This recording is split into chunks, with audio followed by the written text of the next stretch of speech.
सब घुसा रहे हैं ना, देख रहे हो ना, साइड में रखो। चीफ जस्टिस और उनके जो सहयोगी जज हजरात हैं उनको समझाने की कोशिश की कि आखिरकार हमारा मौक़िफ़ क्या है, हम किस अंदाज से जो 5 अगस्त 2019 को हुआ हम उसको कैसे देखते हैं और हम क्या उम्मीद कर रहे हैं ऑनरेबल सुप्रीम कोर्ट से।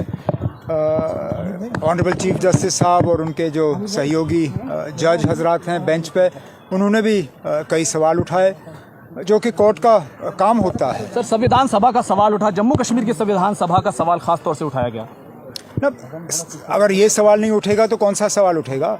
ये जो सारा मामला संविधान को लेके है, ये सारा मामला आइन को लेके है, मुल्क के आइन को लेके, जम्मू कश्मीर के आइन को लेके, और जो इन दोनों आइन के दरमियान रिश्ता है या रिश्ता था, उस चीज़ को लेके तो सारे सवाल उठे, क्योंकि हम कहते हैं कि जो 5 अगस्त 2019 को हुआ वो मुल्क के आइन के ख़िलाफ़ और जम्मू कश्मीर के आइन के ख़िलाफ़ हुआ, और हम उम्मीद करते हैं कि ऑनरेबल सुप्रीम कोर्ट भी इस चीज़ को हमारे नज़रिए से देखेगी, लेकिन उसके लिए हमें और मेहनत करनी होगी। सरकार की तरफ से, कश्मीरी पंडितों की तरफ से खास तौर से दलील दी गई कि सरकार के समर्थन में कहा गया कि दोनों पार्लियामेंट से, दोनों ऐवानों से जो फैसला था उसको पास कराया गया है, जो संविधान में जो कुछ मौजूद था उस समय उसके हिसाब से फैसला लिया गया। अब हर किसी को अपनी राय रखने का हक है। कुछ लोग इसमें हुकूमत के साथ हैं, लेकिन अक्सर बेशतर लोग जम्मू कश्मीर के वो हुकूमत के साथ नहीं हैं, वो इस फैसले के साथ नहीं हैं। हम इसकी पॉलिटिक्स को आर्ग्यू नहीं कर रहे हैं। बदकिस्मती की बात यह है कि जो ज़्यादातर लोग हुकूमत के साथ खड़े हो जाते हैं इस मामले पे, वो पॉलिटिक्स पे आ जाते हैं। हम संविधान की बात कर रहे हैं, आइन की बात कर रहे हैं, कानून की बात कर रहे हैं। हम कह रहे हैं कि वहाँ पे सियासत छोड़िए, पॉलिटिकली इसको आप हर अंदाज से जो है इसको बेचा जा सकता है, लेकिन जहाँ तक संविधान की बात है, हम कहते हैं इसमें आइन की खिलाफ वर्जी हुई है, ये आइन के खिलाफ सारा मामला हुआ है। सरकार का हलफनामा भी आया जिसमें कहा गया कि हालात बदल गए, बहुत सारे टूरिस्ट आए, लोगों को उनके हक मिले, तमाम बातें हुई। कौन सा हक मिला ना? कम हो गया। कौन सा हक मिला हमें? मुझे बताइए ना, कौन सा हक मिला?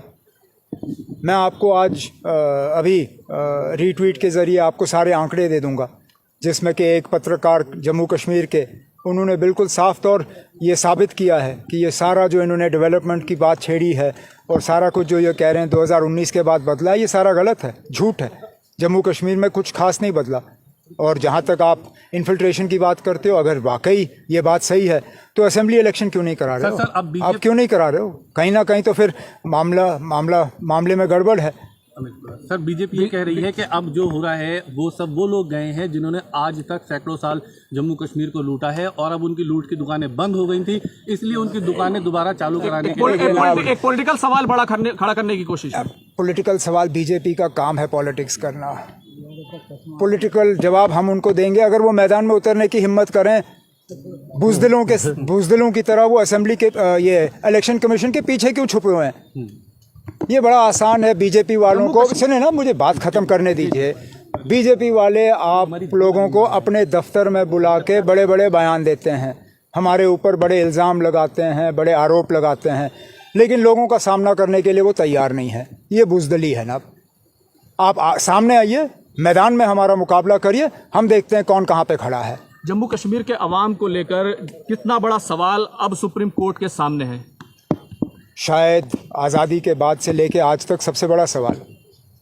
इतना बड़ा सवाल जम्मू कश्मीर को लेके शायद ही सुप्रीम कोर्ट के सामने आज़ादी के बाद आया होगा, और तभी तो मैं यहाँ ज़िंदगी में पहली बार सुप्रीम कोर्ट आया हूँ। इससे पहले भी जम्मू कश्मीर को लेके केस आए हैं, लेकिन मैं कम से कम मैंने अपनी ज़िम्मेदारी नहीं समझी कि मैं उस वक्त सुप्रीम कोर्ट आऊँ। आज खुद यहाँ अपने साथियों के साथ सुप्रीम कोर्ट आया हूँ। शायद इसी से आपको इशारा मिलेगा कि कितना बड़ा मामला है ये जम्मू कश्मीर के लिए। बीजेपी के लोग कह रहे हैं कि कुछ भी कर ले, अब 370 गई हुई बात हो गई, अब वापस नहीं आएगा, इस बात को मान लेना चाहिए। सुप्रीम कोर्ट तक मामला है ना। अब जब हम यहाँ पे ये दावा नहीं कर रहे हैं कि हमें पता है कि सुप्रीम कोर्ट के जज क्या फ़ैसला करेंगे, बीजेपी वाले ये दावा कैसे कर सकते हैं? ये तो इंसल्ट है जुडिशरी का।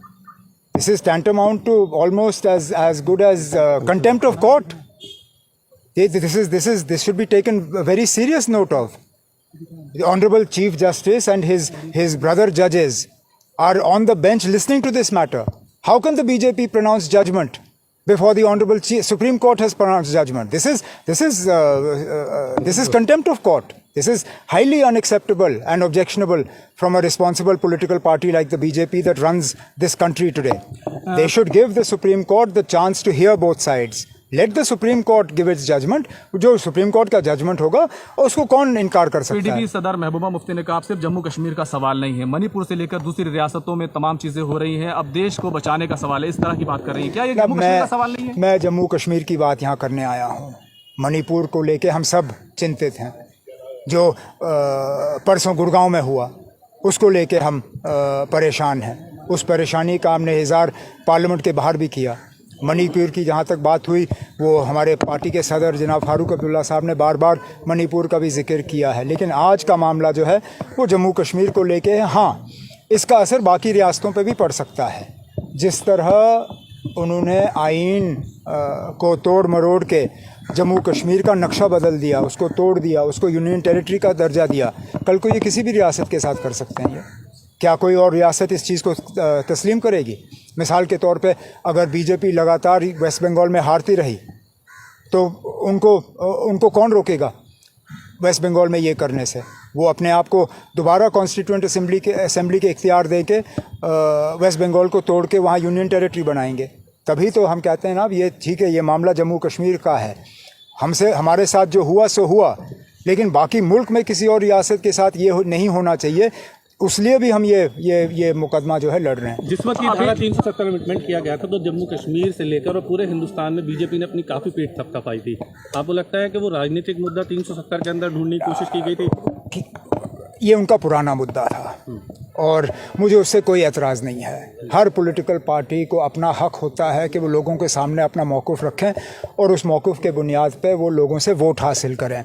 लेकिन जो हुआ जम्मू कश्मीर के साथ हुआ, लेकिन इसमें जम्मू कश्मीर के लोगों की राय नहीं ली गई। यहाँ तक कि जो उस वक्त जम्मू कश्मीर के गवर्नर थे, शायद उनकी भी राय इसमें नहीं ली गई। वो खुद आज कहते हैं, मीडिया के ज़रिए मैंने उनके इंटरव्यू देखे जिसमें उन्होंने कहा कि सुबह उनको फ़ाइल दी गई, कहा गया दस्तखत करो, और उसके बाद 11 बजे वो फ़ाइल पार्लियामेंट में प्रेजेंट हुई। अगर जम्मू कश्मीर के गवर्नर के साथ बातचीत नहीं हुई, जम्मू कश्मीर के लोग तो दूर की बात ना, उनसे तो कोई पूछताछ हुई नहीं। अभी कपिल सिब्बल साहब आपकी तरफ से अपनी दलाइल रख रहे हैं, उसके बाद सरकार की तरफ से भी दलाइल रखे जाएंगे। इस दरमियान में पार्लियामेंट भी चल रही है, आप सरकार से कुछ कहना चाहेंगे? कुछ नहीं ना, इस सरकार से कुछ कहना फजूल है। ये सरकार सुने तब ना। इन्होंने किस इशू पे सुना है? किसी इशू पे ये लोग सुनने के लिए तैयार नहीं है। सुनाते हैं, सुनाते बहुत हैं, सुनते कम हैं। हमें वैसी हुकूमत चाहिए थी जो कम से कम बोलने के साथ साथ सुनने का भी काम करें, लेकिन इन लोगों को सुनने की इतनी आदत है नहीं। मुझे अक्सर कहा गया था और बचपन में सिखाया गया था कि मुझे कहने के अलावा सुनने की भी ताकत रखनी चाहिए। मेरा मशवरा इस हुकूमत को भी यही होगा, जितना वो बोलते हैं अगर उतना ही वो सुनने का काम करें तो मुल्क की हालत बहुत ज़्यादा बेहतर हो जाएगी। बस।